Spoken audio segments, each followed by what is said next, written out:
Myself, Praveen Kumar, Director of Growide Private Limited, having 16 years of experience in wealth management.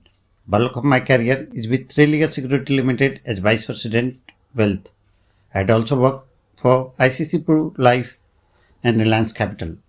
I have done BSc Chemistry from Delhi University with PGDBM in Finance from Ramaya College of Management, Bangalore. We know financial planning plays a key role in ensuring a secure financial life. How does a financial plan helps exactly? Financial plan helps you manage your finances smoothly and effectively. It also helps you become financial healthy. It becomes a roadmap for achieving your financial goal. When you make a plan, you tend to assess your financial state, risk appetite, you get a better understanding of your finance.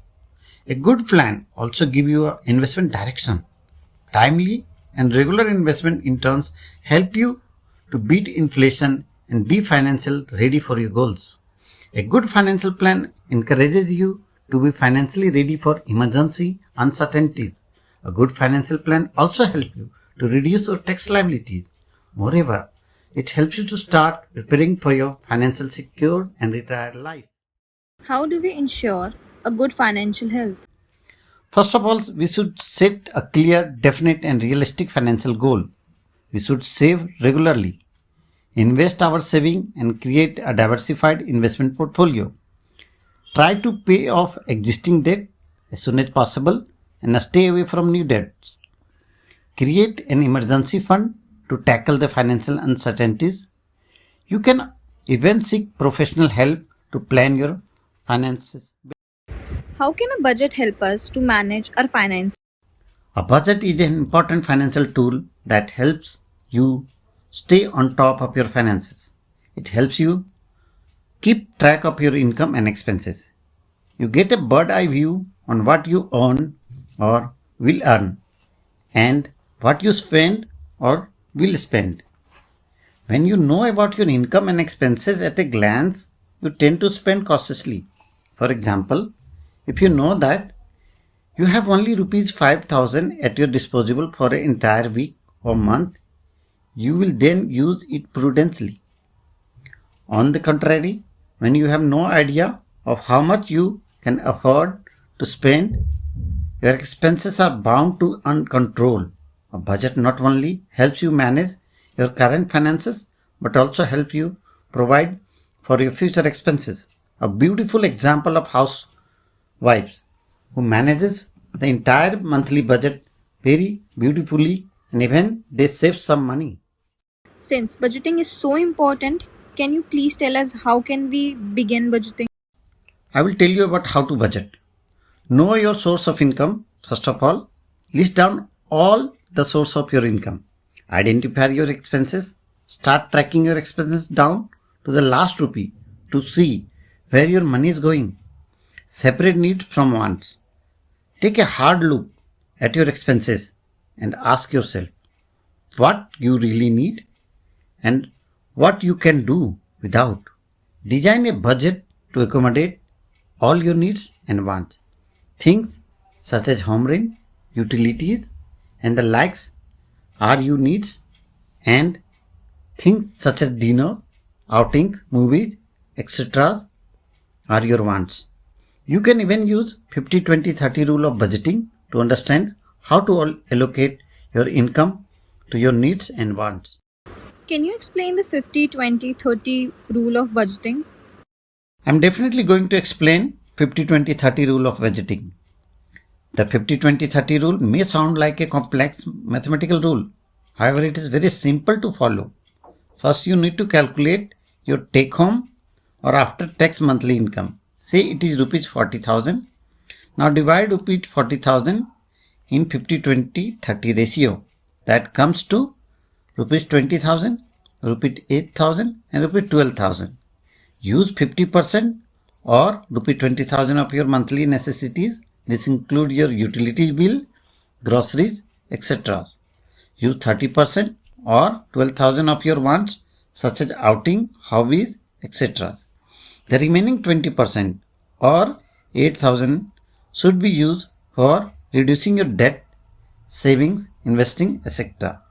So The 50-20-30 rule helps you balance your needs, wants, and financial security. Remember, this is just a thumb rule. This is not same for all the person. It can be customized from person to person. So allocate your as per your required situation. For example, you can allocate more towards your financial security instead of wants. So, as per the budgeting rule, we must save and invest some amount every month, which can be good option for this. When it comes to setting aside savings every month, there are two popular options: systematic investment plan (SIPs) and recurring deposit (RDs). An SIP is a mode of investing in mutual fund regularly, but RD allows you to deposit a fixed amount in your bank account every month. An RD only keeps you to save, but an SIP helps you to save and invest simultaneously. The risk with the RD may be low, but the return are low too.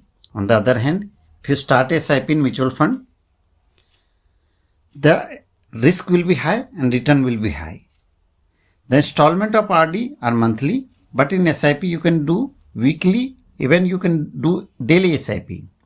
RD have a tenure that mostly ranges from 6 months to 10 years, but SIP do not have any fixed tenure. You can stay invested for a long period and gain from the power of compounding. What all do we need to keep in mind before starting an SIP? Before starting an SIP, you first need to choose your mutual fund schemes. You have to consider a lot of factors while doing so. Check the past performance of the fund manager's track record, the expense ratio of the fund, tax implication of your scheme returns, the exit load of the fund, etc. Also access individual aspects such as your financial state, risk appetite, your goal, investment tenure, etc. After considering individual and fund specific aspects, choose your mutual fund schemes. Now fix an SIP amount that you will be comfortable investing in the scheme regularly. Choose your SIP frequency, date.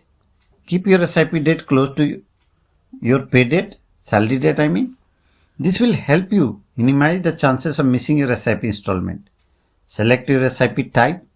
There are different types of SIP that offer different flexibility. As you mentioned earlier, that we can allocate more of our income towards saving and investing if we wish. What if we already started an SIP and later decide to increase the SIP amount? This will be a good move because the more you invest, the more wealth you may build.